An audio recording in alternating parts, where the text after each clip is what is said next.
नमस्कार मित्रों, आज आपका फिर से पुनः स्वागत है आपके अपने YouTube चैनल पर। राजस्थान की कला व संस्कृति में हम राजस्थान के प्रमुख त्यौहार एवं मेलों के विषय में बातचीत कर रहे थे।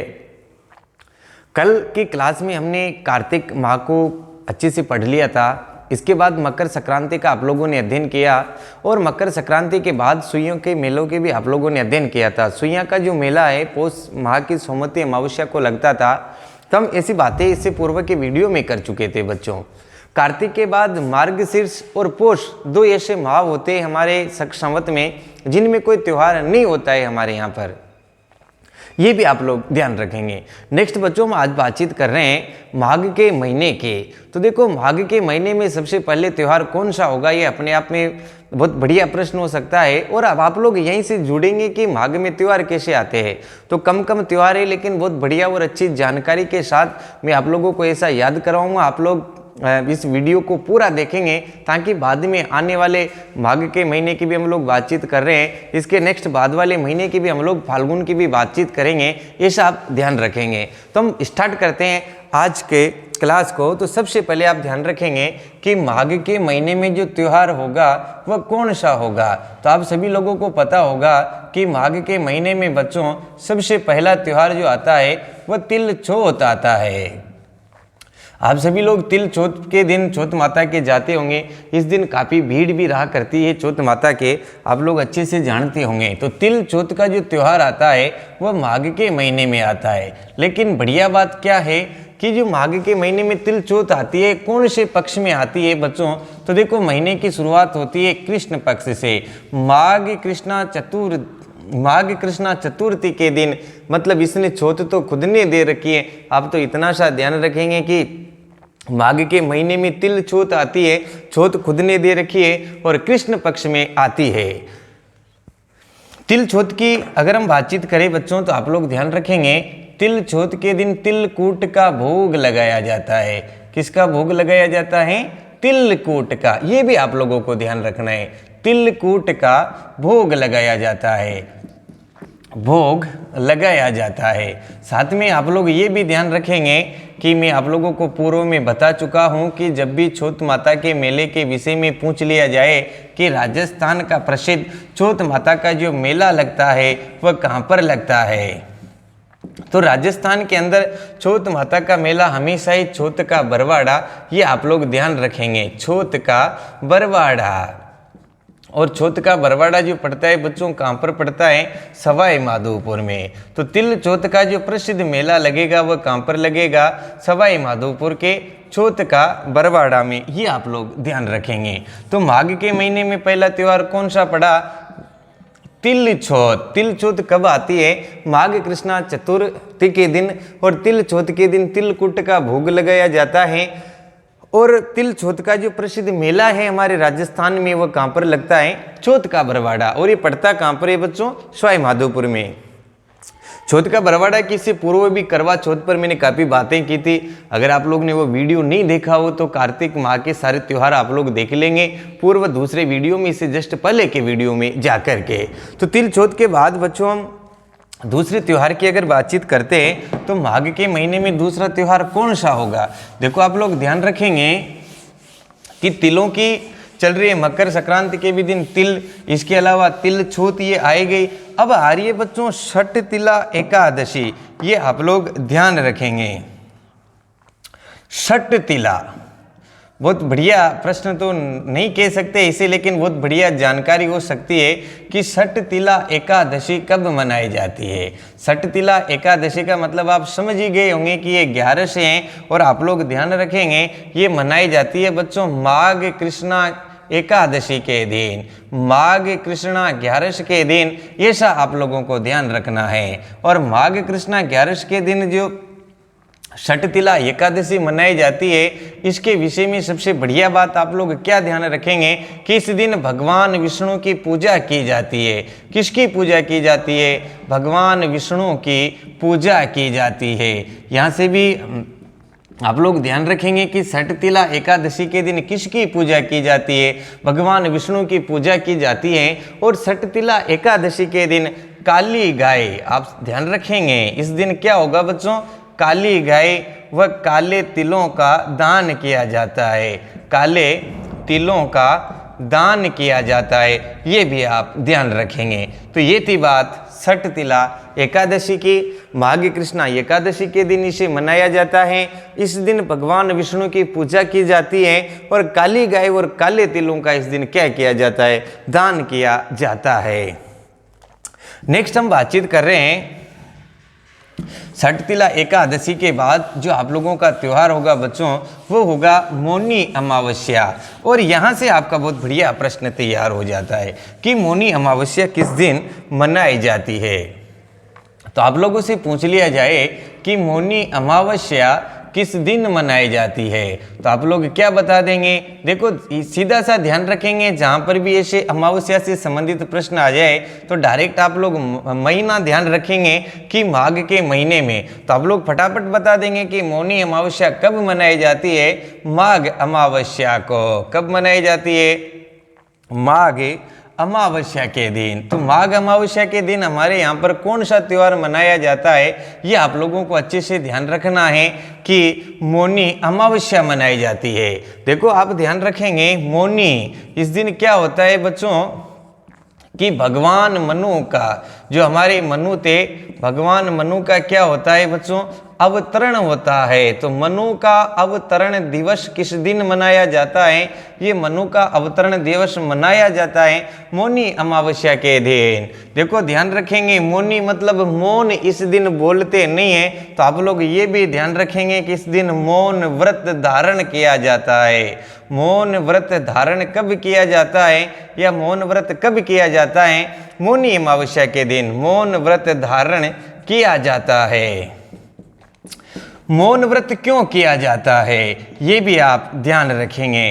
तो देखो मौन व्रत किया जाता है आत्मबल में वृद्धि करने के लिए, आत्मबल में वृद्धि हेतु कौन सा व्रत किया जाता है, तो आत्मबल में वृद्धि हेतु मौन व्रत किया जाता है। और मौन व्रत कब किया जाता है, मौनी अमावस्या के दिन किया जाता है।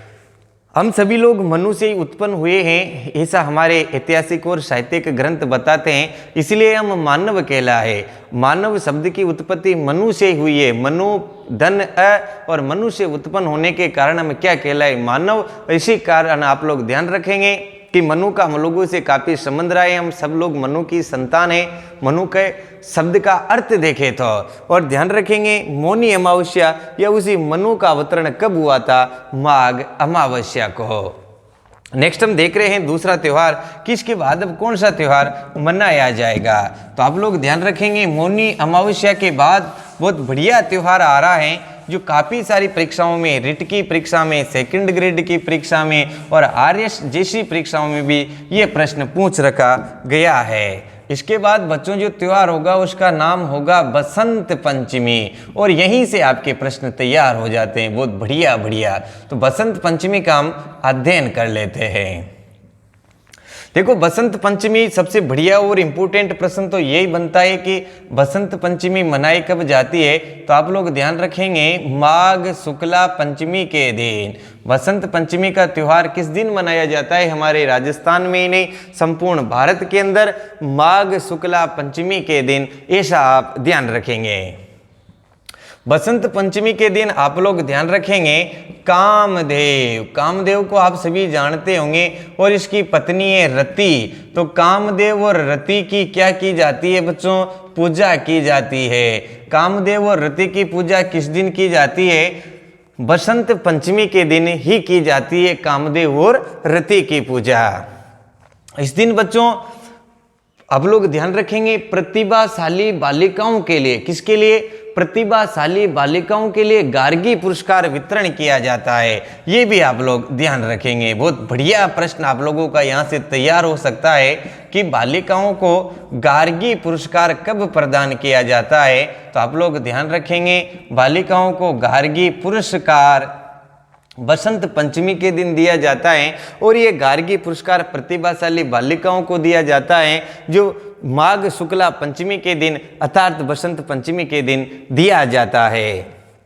नेक्स्ट आप लोग यहाँ से ये भी ध्यान रख लेंगे, पुरस्कार ना कि पुरुषकार, पुरस्कार सही शब्द होता है। और इस दिन सरस्वती की पूजा की जाती है, ये भी आप लोग ध्यान रखेंगे। इस दिन किसकी पूजा की जाती है? सरस्वती की पूजा की जाती है। और सरस्वती की पूजा किस दिन की जाती है? बसंत पंचमी के दिन। और राजस्थान में बसंत पंचमी की अगर हम बातचीत करते हैं तो बसंत पंचमी का राजस्थान में प्रसिद्ध मेला कहाँ पर लगता है? बहुत बढ़िया प्रश्न आप लोगों का हो सकता है। तो राजस्थान में बसंत पंचमी या सरस्वती का जो प्रसिद्ध मंदिर है वो है हंसा देवी मंदिर। यहाँ पर जो मेला लगेगा वह कहाँ पर लगेगा? हंसा देवी मंदिर में। और हंसा देवी मंदिर पड़ता कहाँ पर है बच्चों? हंसा देवी का मंदिर आप लोगों को पता होगा कि ये झुंझुनू में पड़ता है। तो आप लोग ध्यान रखेंगे, हंसा देवी मंदिर झुंझुनू में इस दिन क्या लगता है? मेला लगता है। अब मैं आपको एक सेकंड ग्रेड का प्रश्न बताता हूं जो परीक्षा में काफी बच्चों ने गलत किया था कि भोजन थाली मेला। बहुत बढ़िया प्रश्न हो सकता है, भोजन थाली मेला। और भोजन थाली मेले का आयोजन राजस्थान में किया कहाँ पर जाता है? तो भोजन थाली मेला राजस्थान में बच्चों ध्यान रखेंगे कामा भरतपुर में। कहाँ किया जाता है? कामा भरतपुर में। और कामा भरतपुर में जो भोजन थाली मेले का आयोजन किया जाता है वह कब किया जाता है? बसंत पंचमी के दिन। ये थी हमारी बच्चों आज की बात बसंत पंचमी की। आप लोग इसका एक स्क्रीनशॉट ले लेंगे। इसके बाद हम और आगे बढ़ते हैं और बसंत पंचमी के बाद का जो त्यौहार होगा उसकी हम लोग बातचीत कर लेते हैं। देखो, बसंत पंचमी के बाद माघ का महीना है और इसी पूर्व के वीडियो में काफ़ी सारे वीडियो हमारे वहाँ चैनल पर डले हुए हैं, आप लोग देख सकते हैं। तो इससे पूर्व के वीडियो में हमने एक वीडियो में भगवान श्री देवनारायण की बात की थी और उनके जन्म के विषय में आप लोगों को मैंने के जन्मोत्सव, आप लोगों से पूछा जा सकता है कि देव नारायण जन्मोत्सव कब मनाया जाता है। तो काफ़ी सारे बच्चे इसे यूं ही गलती कर देंगे क्योंकि हम देव जी की सातवां मतलब सप्तमी कहते हैं, जबकि देवनारायण जी का जन्म हुआ था बच्चों माघ शुक्ला षष्ठमी के दिन। ये आप लोगों को ध्यान रखना है। देव नारायण जन्मोत्सव जो मनाया जाता है माघ शुक्ला षष्ठमी के दिन। और देव नारायण के चारों धामों के बारे में मैंने आप लोगों को बता चुका हूँ, वहाँ पर इनके मेले का आयोजन किया जाता है। तो आप लोग ध्यान रखेंगे कि इसके बाद नेक्स्ट जो त्यौहार होगा वो देव नारायण जन्मोत्सव होगा। मैं आज की इस वीडियो में काफ़ी सारी ऐसी जानकारियाँ आपको दूंगा जो आपको नहीं आती है और सुनने के बाद आप उन्हें कभी नहीं भूलेंगे। इसके बाद आपको ध्यान रखना है माघ का एक और त्यौहार माघ पूर्णिमा, जिसे आप लोग क्या कहते हैं, ये मैं यहाँ पर लिख देता हूँ माघ पूर्णिमा। अब देखो माघ पूर्णिमा के दिन क्या क्या किया जाता है, बहुत बढ़िया बढ़िया प्रश्न यहाँ से आप लोगों के तैयार हो सकते हैं। सबसे पहले तो आप ध्यान रखेंगे कि माघ पूर्णिमा के दिन बच्चों होली का रोपण किया जाता है। बहुत सारे बच्चों को ये पता नहीं होगा कि होली का रोपण किस दिन किया जाता है। तो माघ पूर्णिमा के दिन हमारे यहाँ पर होली का रोपण किया जाता है। ध्यान रखेंगे माघ पूर्णिमा के दिन नवा टापरा, ये आप लोगों को ध्यान रखना है, नवा टापरा। और ये नवा टापरा पड़ता कहाँ पर है? ये डूंगरपुर में। और नवा टापरा डूंगरपुर में है क्या, ये आप लोग ध्यान रखेंगे। देखो नवा टापरा डूंगरपुर की हम बातचीत करते हैं तो ऐसे एक नदी है जिसका नाम है सोम नदी, और ये फिर एक नदी है जिसका नाम है माही नदी, और ये से फिर एक और नदी है जिसका नाम है जाखम नदी। तो सोम, माही और जाखम नदियों के संगम पर, ये से अभी मैं वापस लिख दूंगा, आप लोग स्क्रीनशॉट ले लेंगे। सोम, माही और जाखम, इसे इनका तीनों का संगम है। और सोम, माही, जाखम नदियों के संगम पर बेणेश्वर धाम स्थित है, ऐसा आप लोग ध्यान रखेंगे। सोम, माही और जाखम। कभी कभार ये प्रश्न यूं ही पूछ लिया जाता है कि कौन सी नदियों के संगम पर हैं, तो आप लोग बता देंगे कि सोम, माही और जाखम नदियों के संगम पर बच्चों क्या है? बेणेश्वर धाम, बेणेश्वर धाम। और ये बेणेश्वर धाम का मेला भी कब लगता है, ये आप लोग ध्यान रखेंगे, माघ पूर्णिमा के दिन। ये बेणेश्वर धाम का मेला लगता कहाँ पर है, ये नवा टापरा। आजकल परीक्षाओं का इस प्रकार ट्रेंड हो रहा है कि इनके स्थान को पूछता है कि लगता कहाँ पर है, नवा टापरा, और ये पड़ता कहाँ पर है, डूंगरपुर। तो कभी कभार आप लोगों को ये क्या करेगा बच्चों कि ये एक ऑप्शन में तो डूंगरपुर दे देगा और लास्ट ऑप्शन में नवा टापरा दे देगा। तो आप बेणेश्वर धाम देख करके डूंगरपुर सही कर देंगे तो आप लोग गलत करेंगे। ध्यान रखेंगे पहला जो हमारा राइट ऑप्शन होगा वो होगा नवा टापरा। तो माघ पूर्णिमा के दिन होली का रोपण किया। सोम, माही, जाकम नदियों के त्रिवेणी संगम पर बेणेश्वर धाम जो नवा टापरा में पड़ता है वहाँ पर भी मेलों का आयोजन किया जाता है। और बेणेश्वर धाम का जो मेला है बच्चों ध्यान रखेंगे, इसे आदिवासियों का कुंभ कहा जाता है। क्या कहा जाता है, आदिवासियों का कुंभ। आपसे प्रश्न पूछ लिया जाए कि निम्न में से किसे आदिवासियों का कुंभ कहा जाता है, तो माघ पूर्णिमा के दिन बेणेश्वर धाम में भरने वाले मेले को क्या कहा जाता है, आदिवासियों का कुंभ कहा जाता है। आपको बच्चों में और बता दूं कि जो बेणेश्वर धाम है इसका संबंध किससे है बच्चों, संत मावजी से है। यहाँ से भी बढ़िया प्रश्न हो सकता है। यही डूंगरपुर का एक साबला ग्राम है, साबला ग्राम में संत मावजी पैदा हुए। संत मावजी बचपन में क्या करते थे कि बंसी बजाते और गायों को चराया करते थे, इसलिए इनको निष्कलंक अवतार माना जाता है। भगवान विष्णु का निष्कलंक अवतार संत मावजी को ही कहा जाता है। और संत मावजी ने जो निष्कलंक संप्रदाय की स्थापना की थी बच्चों वो भी कहाँ पर की थी, बेणेश्वर धाम में। संत मावजी ने जो उपदेश दिए, संत मावजी के द्वारा दिए गए उपदेश क्या कहलाए, बहुत बढ़िया प्रश्न हो सकता है बच्चों, ये चोपड़ा कहलाए। क्या कहलाए, चोपड़ा। तो इस चोपड़ा नामक ग्रंथों की रचना भी कहाँ पर की थी, बेणेश्वर धाम में की थी। और संपूर्ण विश्व में बेणेश्वर धाम में एकमात्र ऐसा शिवलिंग है बच्चों जहां पर खंडित शिवलिंग की पूजा की जाती है। आपसे पूछ लिया जाए राजस्थान के कौन से मंदिर में, राजस्थान के कौन से धाम में खंडित शिवलिंग की पूजा की जाती है, तो बेणेश्वर धाम में खंडित शिवलिंग की क्या की जाती है, पूजा की जाती है। तो आप एक बार इसका स्क्रीनशॉट ले ले। माघ पूर्णिमा, पूर्णिमा पर महीने का क्या हो जाता है, अंत हो जाता है। इसके नेक्स्ट त्योहार हम आगे पढ़ते हैं। तो बच्चों देखो माघ के बाद जो त्योहार, जो महीना होगा वो कौन सा होगा। मैंने प्रारंभिक वीडियो में बताया था कि पूर्णिमा पर महीने का क्या हो जाता है, अंत हो जाता है। पूर्णिमा के दिन चांद कैसा नजर आता है, पूरा नजर आ जाता है। चांद पूरा नजर मतलब महीना भी पूरा समाप्त है। ये आप लोगों को ध्यान रखना है। अब हम बातचीत करते हैं फाल्गुन के महीने की। तो फाल्गुन के महीने में जो पहला और इम्पोर्टेंट त्यौहार आ रहा है जिसके विषय में काफ़ी बार परीक्षाओं में प्रश्न पूछे गए हैं और लगभग प्रश्न परीक्षा में पूछेंगे तो आप लोग गलती करेंगे। गलती क्यों करेंगे, क्योंकि गलती करना हमारी एक स्वाभाविक प्रक्रिया है, हम गलती यूं ही कर देते हैं। लेकिन बच्चों ध्यान रखेंगे गलती वही करेगा जो सीखने का प्रयास करेगा।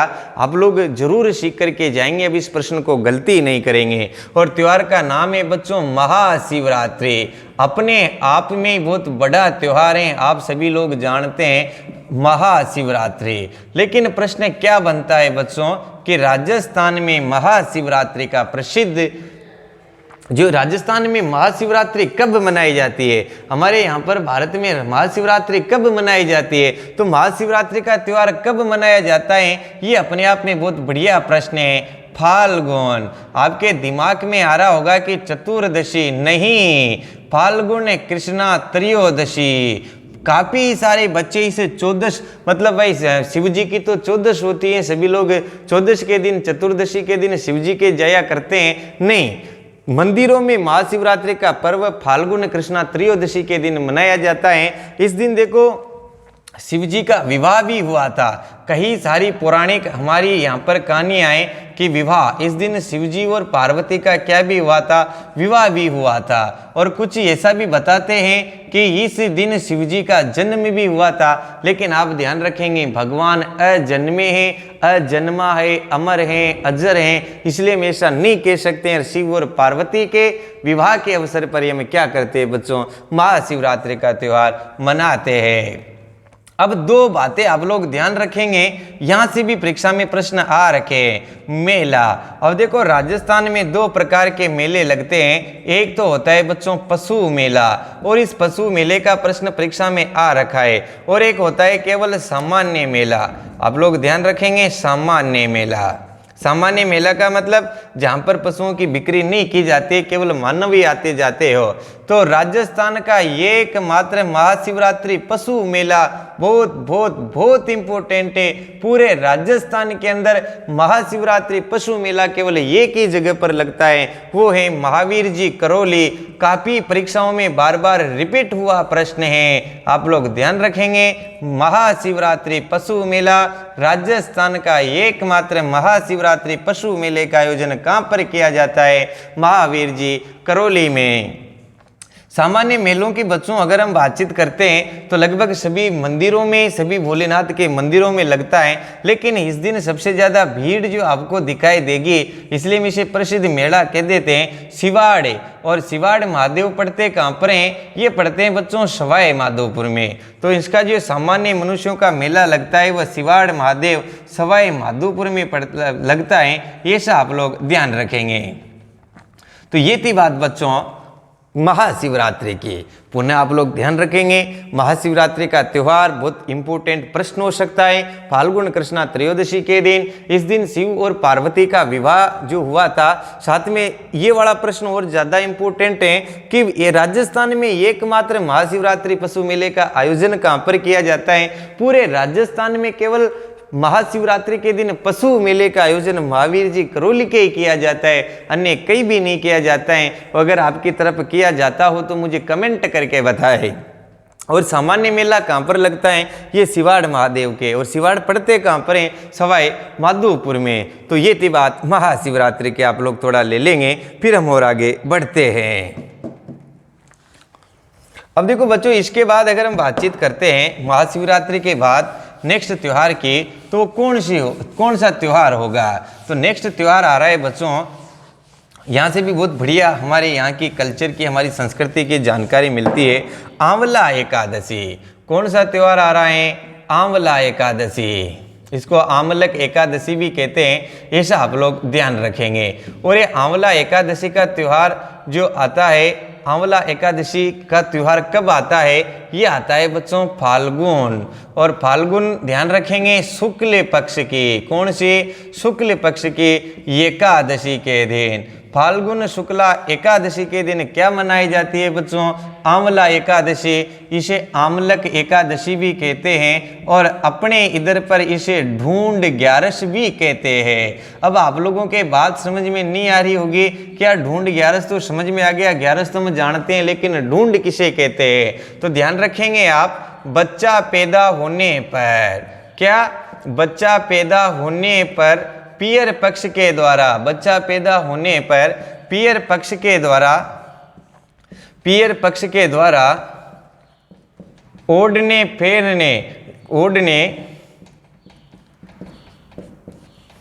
पहनने और बच्चे के खेलने कूदने के जो सामान लाए जाते हैं बच्चों, उन्हीं को क्या कहा जाता है? ढूंढ कहा जाता है। किसी के भी बच्चा पैदा हो तो उसके पियर पक्ष के द्वारा उस बच्चे के खेलने के कूदने के सामान और उस बच्चे के माता पिता के ओढ़ने पहनने के सामान पेरावनी की जाती है, उसे हम क्या कहते हैं? ढूंढ कहते हैं। और ये ढूंढ ग्यारस आती कब है? ये फाल्गुन शुक्ला एकादशी के दिन आती है, और इस दिन हम क्या मनाते हैं? आंवला एकादशी। ये सब आप लोग ध्यान रखेंगे।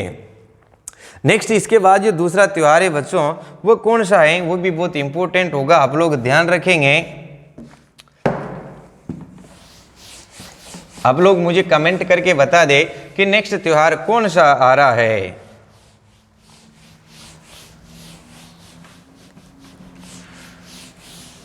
ये आप लोग ध्यान रखेंगे। एक और मैं आपको बात बता दूं कि राजस्थान में खाटू श्याम जी के मेले को भी लक्खी मेला कहा जाता है।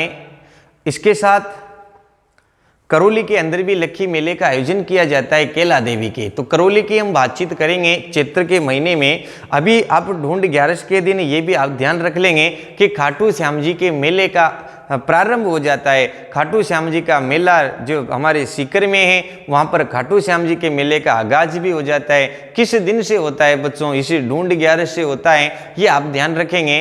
खाटू श्याम जी की भी काफ़ी सारी बातें, काफ़ी सारी रोचक जानकारियाँ हैं। कई सारी परीक्षाओं में सामान्यतः पूछ लिया गया कि खाटू श्याम का मंदिर कहाँ पर है? रेवासा ग्राम सीकर में। इसके बाद आप लोगों को पता होगा कि अभी अभी माघ पूर्णिमा पर आपने होलिका को रोपा था, लेकिन आज ठीक 1 महीने बाद हम होली का दहन करेंगे। क्या करेंगे बच्चों? होली का दहन। तो होली का दहन कब किया जाता है ये आपको ध्यान रखना है। होली का दहन फाल्गुन पूर्णिमा पर किया जाता है और यहाँ से हमारी संस्कृति को हम देश और काल से जोड़ेंगे। यहाँ से हमारी संस्कृति को हम भूगोल और इतिहास से जोड़ेंगे। ध्यान रखेंगे आप, देश और ये एक तरफ क्या है बच्चों? काल। मैं देखो बीच बीच में ऐसी बातें क्यों कर रहा हूँ कि अगर आप किसी भी देश की संस्कृति को जानना चाहते हैं तो आप उस देश की संस्कृति को, उस देश को जाने बिना, मतलब बिना देश और काल के आप लोग कहाँ की भी संस्कृति का अध्ययन नहीं कर सकते। देश का मतलब भूगोल और काल का मतलब इतिहास होता है, ये भी आप लोग ध्यान रखेंगे। देश का मतलब वो भौगोलिक भूभाग और काल का मतलब समय, जो समय गुजर जाता है उसको हम इतिहास में रखते हैं, लेकिन उसके प्रमाण हमारे पास होना चाहिए। तो होली का दहन बच्चों जो होता है, होली का दहन कब किया जाता है? फाल्गुन पूर्णिमा के दिन। जबकि माघ पूर्णिमा के दिन होलिका को क्या किया जाता है? रोपा जाता है, होलिका रोपण किया जाता है। होलिका दहन के दिन अगर हम बातचीत करते हैं, बहुत बढ़िया बढ़िया प्रश्न आप लोगों के लिए लेकर के आ रहा हूं मैं। हाथी महोत्सव, राजस्थान पर्यटन विभाग के द्वारा होलिका दहन के दिन हाथी महोत्सव का आयोजन किया जाता है, जो कहाँ पर किया जाता है? जयपुर में। और ये किसके द्वारा किया जाता है? RTDC, राजस्थान का पर्यटन विभाग के द्वारा। होलिका दहन के दिन बच्चों में आपको एक और बात बता दूं कि होलिका दहन के दिन क्या होता है? बीरबल, तो इसको हम क्या कहते हैं? बादशाह की सवारी। होलिका दहन के दिन क्या किया जाता है बच्चों? बादशाह की सवारी निकाली जाती है। तो आप लोग मुझे कमेंट करके बता देंगे कि बादशाह की सवारी कहाँ की प्रसिद्ध है और बादशाह की सवारी के आगे कौन सा नृत्य किया जाता है। फिर मैं इसकी ओर आगे आप लोगों को जानकारी देता हूँ। तो आप लोग ध्यान रखेंगे, बादशाह की सवारी ब्यावर अजमेर में निकाली जाती है। कहाँ पर निकाली जाती है? ब्यावर अजमेर में निकाली जाती है। बादशाह की सवारी के आगे कौन सा नृत्य किया जाता है? मयूर नृत्य किया जाता है। कौन सा नृत्य किया जाता है? मयूर नृत्य। और एक और बात ध्यान रखेंगे, भैरव नृत्य का भी संबंध किससे है? इसका भी इसी से है, लेकिन इसके आगे नहीं करते हैं। मैं भी आपको पूरी कहानी बताऊंगा। लेकिन महत्वपूर्ण प्रश्न तो ये है कि बादशाह की सवारी में बादशाह किसका प्रतीक होता है? तो बादशाह की सवारी में बादशाह टोडरमल का प्रतीक होता है। और ये टोडरमल कौन था? अकबर का राजस्व मंत्री था। एक बार अकबर को धन की आवश्यकता होती है और अकबर क्या करता है, उस वक्त अपने यहाँ अजमेर में ही था, उसका स्थायी निवास था यहाँ पर अकबर का किला, और उस अकबर की सहायता करते हैं टोडरमल। और अकबर प्रसन्न होकर के टोडरमल को 2 दिन का राजा बना देते हैं। और टोडरमल क्या करता? बीरबल से जलता था, क्योंकि बादशाह बीरबल का ज़्यादा सम्मान किया करते थे, उसे ज़्यादा इनाम दिया करते थे। तो बादशाह ने प्रश्न होकर के टोडरमल को 2 दिन का बादशाह बना दिया। अकबर ने प्रश्न होकर टोडरमल को कितने दिन का बादशाह बनाया? 2 दिन का। अब वो 2 दिन का बादशाह बनते ही अजमेर के समीप एक गांव था ब्यावर। बच्चों आप लोग ये भी ध्यान रखेंगे, ये राजस्थान का एकमात्र शहर है ब्यावर, जिसकी स्थापना अंग्रेजों ने की है। राजस्थान की एकमात्र रियासत जिसकी स्थापना अंग्रेजों ने की है वो यहाँ की है अपनी झालावाड़। आप लोग ध्यान रखेंगे। लेकिन राजस्थान का ऐसा शहर जिसकी स्थापना अंग्रेजों ने की है वो कौन सा है? तो आप लोगों से प्रश्न पूछ लिया जाए तो ब्यावर राजस्थान का एकमात्र ऐसा नगर है जिसकी स्थापना किसने की है? अंग्रेजों ने, एरिड डिक्सन ने। और ये एरिड डिक्सन ही बनी ठनी चित्रकला शैली को प्रकाश में लेकर के आया था। मैं चित्रकला में आप लोगों को बताऊंगा, काफी सारी जानकारियां दूंगा। तो ये यहाँ आकर के क्या करता है, ब्यावर में आकर के यहाँ के लोगों से कहता है कि आप मेरी सवारियाँ निकालो, और आदेश देता है बीरबल को। तो बीरबल को भी बुला लेता है और टोडरमल बादशाह बन गया 2 दिन का। तो बीरबल से कहता है कि आ बीरबल तू मेरे आगे डांस कर, मैं बादशाह हूँ। तो बीरबल ने बेचारे ने आदेश माना और 2 दिन तक उस टोडरमल के आगे डांस किया, और वह डांस किया उसे हम मयूर नृत्य कहते हैं। लेकिन घटना 2 दिन बाद 2 दिन की थी, बदल गए। लेकिन समय बात निकल जाती है, समय याद रहता है बच्चों, समय निकल जाता है, बात याद रहती है।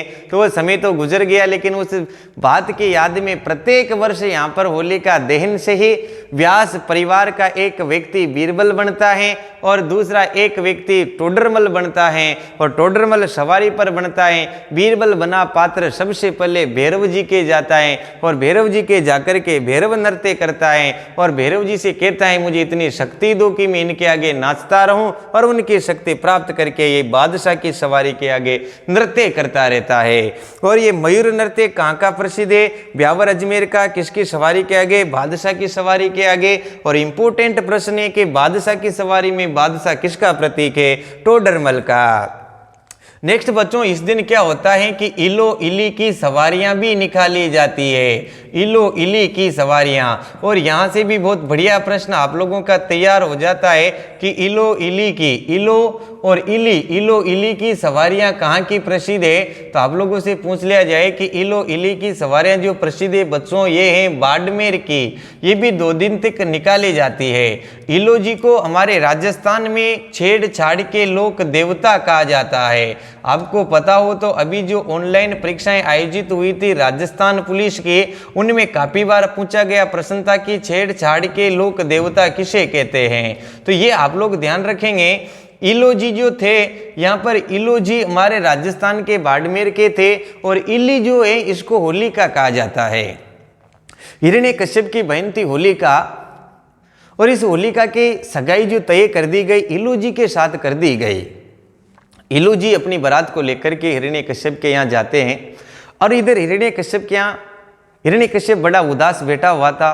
तो होलिका ने पूछा कि भैया हमारे यहाँ पर बढ़िया मांगलिक अवसर आया हुआ है, मेरी शादी है, आपको प्रश्न होना चाहिए, सारे काम आप कर रहे हो, आप उदास क्यों हैं, क्या कारण है।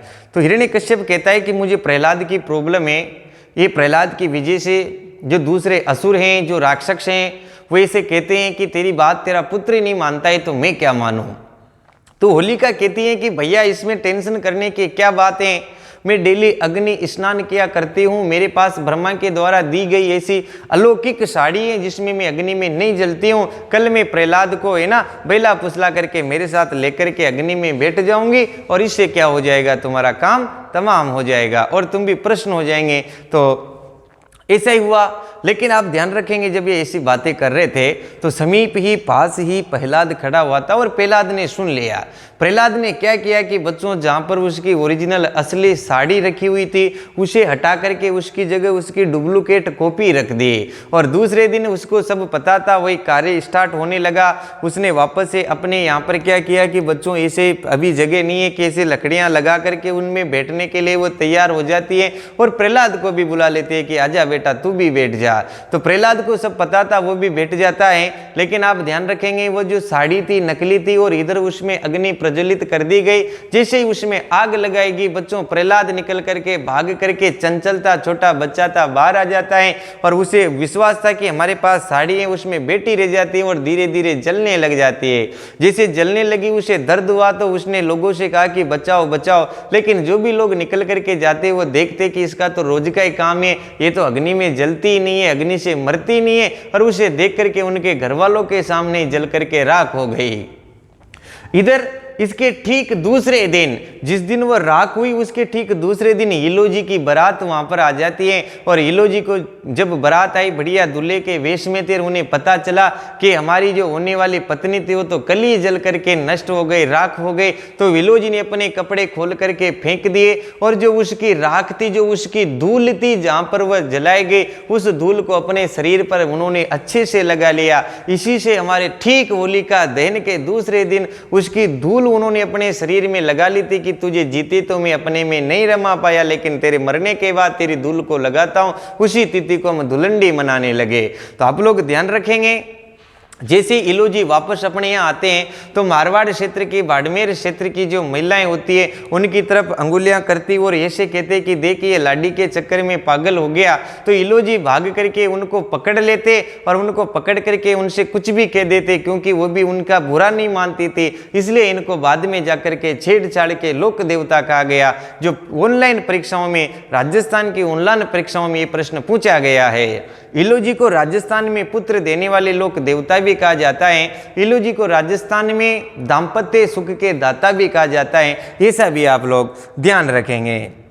नेक्स्ट बच्चों, आप लोग और ध्यान रखेंगे कि होलिका दहन के बाद दूसरे दिन से हमारे यहाँ पर धुलंडी का त्यौहार चालू किया जाता है। और ये जो होलिका दहन किया जाता है ये फाल्गुन पूर्णिमा के दिन किया जाता है। और शक संवत का जो अंतिम महीना होता है वो होता है फाल्गुन पूर्णिमा। तो आप लोग ध्यान रखेंगे, फाल्गुन पूर्णिमा तक आप लोग पढ़ चुके। नेक्स्ट कल के वीडियो में मैं आपको चैत्र माह के सारे त्योहार पढ़ाऊंगा। चैत्र माह की बिल्कुल भी जानकारी नहीं छोड़ेंगे। और चैत्र माह के बाद आप लोगों को पता होगा, चैत्र के बाद बैसाख, ज्येष्ठ और आषाढ़ पढ़ना है। और श्रावण में मैंने छोटी तीज से आप लोगों के त्योहार प्रारंभ किया था। निश्चित ही बच्चों आज की जानकारी आप लोगों को समझ में आई होगी। अगर आपको आज की जानकारी समझ में आई है तो प्लीज आप इसे लाइक कीजिए, हमारे चैनल को सब्सक्राइब कीजिए और साथ ही बेल आइकन पर क्लिक कर दीजिए ताकि ऐसे नेक्स्ट वीडियो आपको तुरंत इनका नोटिफिकेशन आप लोगों को आ सके। और ऐसे विद्यार्थी जो मेरे पास पढ़ चुके हैं या वर्तमान में अध्ययनरत हैं वो इस वीडियो को ज़्यादा से ज़्यादा शेयर करें। धन्यवाद। जानते होंगे शायद इसके विषय में तो दशहरा कब मनाया जाता है? आश्विन शुक्ला दशमी के दिन पूरे धूमधाम से संपूर्ण भारतवर्ष में क्या मनाया जाता है? दशहरा। आप लोग ध्यान रखेंगे, दशहरा सर्वप्रथम तो असत्य पर, किस पर?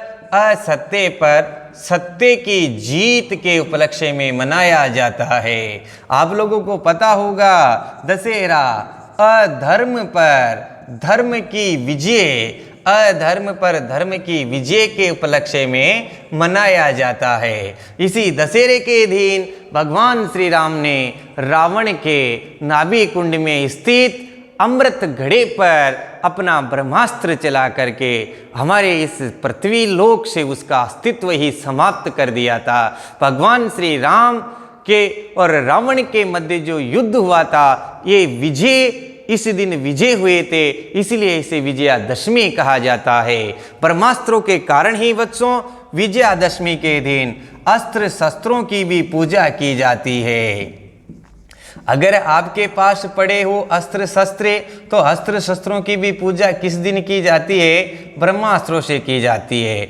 अस्त्र जिनको फेंक करके चलाए, ब्रह्मास्त्र ध्यान रखेंगे तीर है, ऐसे कभी नहीं भूलेंगे। ब्रह्मास्त्र राम जी ने चलाया, किसे? ब्रह्मास्त्र।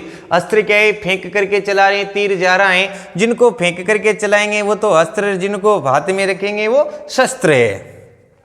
नेक्स्ट हम ध्यान रखें तो इस दिन खेजड़ी वृक्ष की पूजा की जाती है। आपसे पूछ लिया जाए खेजड़ी वृक्ष की पूजा किस दिन की जाती है तो विजयादशमी के दिन खेजड़ी वृक्ष की पूजा भी की जाती है। बच्चों फिर अब आप लोग नेक्स्ट ध्यान रखेंगे कि विजयादशमी के दिन लील टांस, आप लोग ध्यान रखेंगे लील टांस। और लील टांस हम किसे कहते हैं? शगुन चिड़िया। ऐसी चिड़िया जो शगुन बताती है तो उसी को शगुन चिड़िया कहा जाता है। और विजयादशमी के दिन लील टांस या शगुन चिड़िया के भी दर्शन शुभ माने जाते हैं। तो आप लोग थोड़ा विजयादशमी या दशहरे का भी आप लोग जरा ले लेंगे स्क्रीनशॉट, इसके बाद हम बातचीत करते आगे। आप लोग ये भी ध्यान रखेंगे ये विजय हुआ था इसलिए इसको क्या भी कहते हैं? विजयादशमी भी कहते हैं।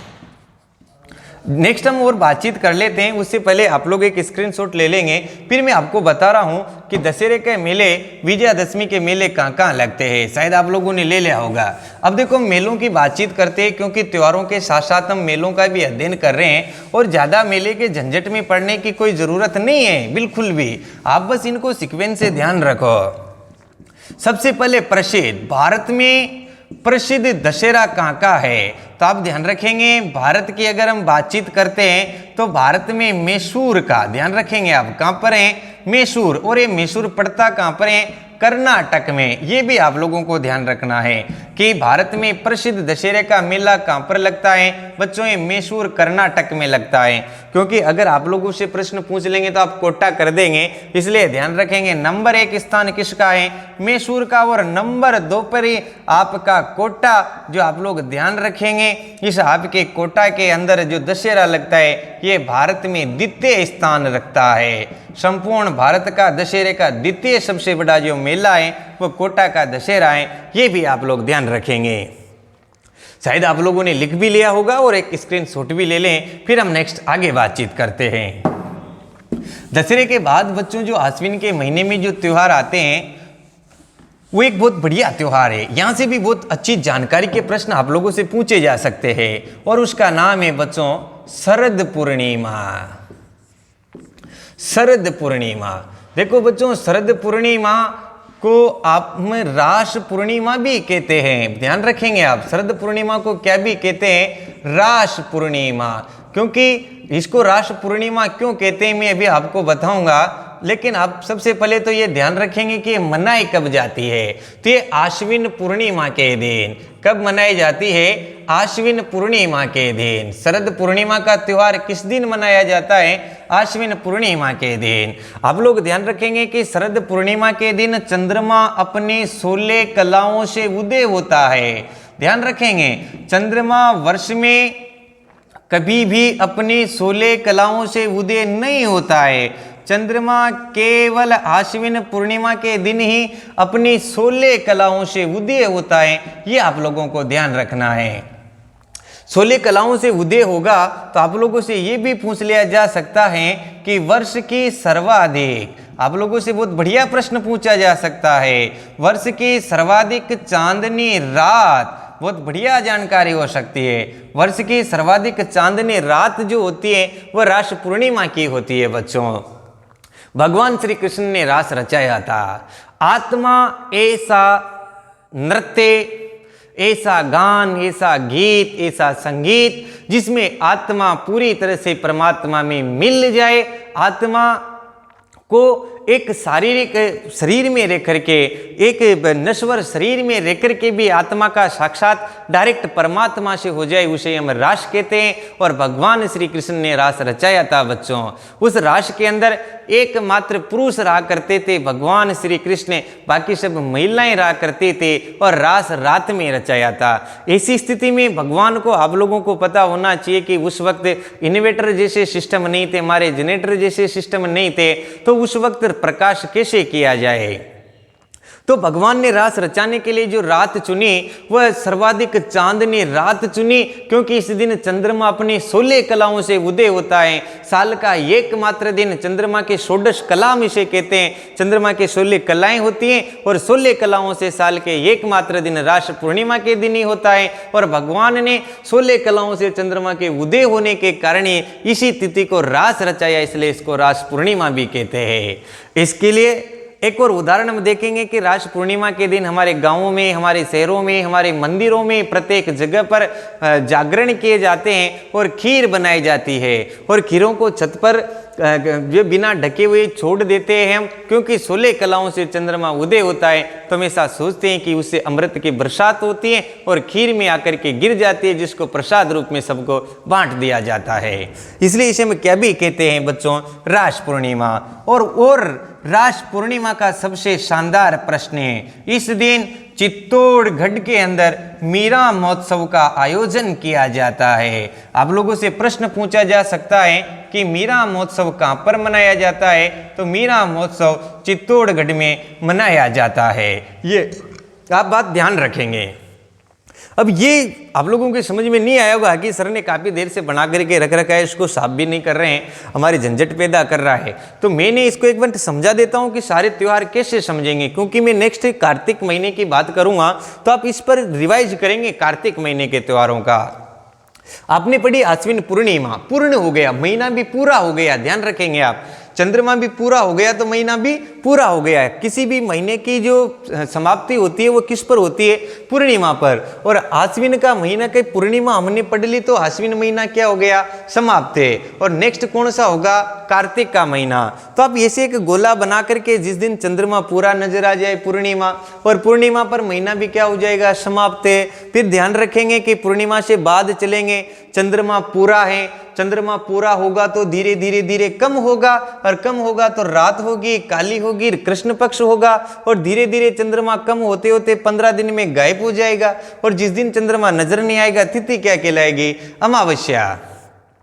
अमावस्या के दिन चंद्रमा बिल्कुल उदय नहीं होगा, फिर दूसरे दिन से थोड़ा थोड़ा बढ़ेगा, और चंद्रमा बढ़ेगा तो क्या नजर आएगा? उजाला, मतलब शुक्ल पक्ष, और वापस बढ़ते बढ़ते 15 दिनों में वापस क्या हो जाएगा? पूरा हो जाएगा। तिथि को क्या कहेंगे हम? पूर्णिमा। तो ये थी बात बच्चों आश्विन के महीने की। अब हम नेक्स्ट बातचीत कर रहे हैं, उससे पहले आप एक बात ध्यान रखेंगे कि तिथि त्योहारों को रटना नहीं है, समझना है। आप लोग इनको अलग अलग कर सकते हैं कि कृष्ण पक्ष के त्योहार कौन से हैं। इसके अलावा आप लोग याद रख सकते हैं कि शुक्ल पक्ष के त्योहार कौन से हैं। तो बच्चों कृष्ण पक्ष में त्योहारों की संख्या कम होती है, इसलिए आप लोग एक बात और ध्यान रखेंगे कि कृष्ण पक्ष के त्योहारों को आप लोग क्या कर लेंगे? याद कर लेंगे कि कृष्ण पक्ष में बस यही आते हैं, बाकी कौन से पक्ष में होंगे? शुक्ल पक्ष में। तो निश्चित ही बच्चों मेरी इच्छा तो पहले हो रही थी कि मैं आपको कार्तिक का महीना भी इसी के साथ पढ़ा दूं, लेकिन आप लोग ध्यान रखेंगे कि कार्तिक में बहुत सारे त्योहार हुआ करते हैं, इसलिए एक महीना ही काफी है। कल हम वापस से पुनः लाइव आकर के मैं आपको कार्तिक के सारी की सारी जानकारी दूंगा। तो आप लोग ध्यान रखेंगे कि वीडियो अगर आपको पसंद आया हो, आश्विन का महीना अगर आपको पसंद आया हो बच्चों, तो आप लोग जरूर मेरे चैनल को सब्सक्राइब करें और मुझे कमेंट करके बताएं कि सर आश्विन का महीना कैसा लगा। आप लोग ध्यान रखेंगे कि इस कक्षा को आप आपके दोस्तों को भी जरूर शेयर करेंगे, ताकि मुझे अन्य लोग भी देख सके और अन्य लोग भी इसका फायदा ले सके। नमस्ते।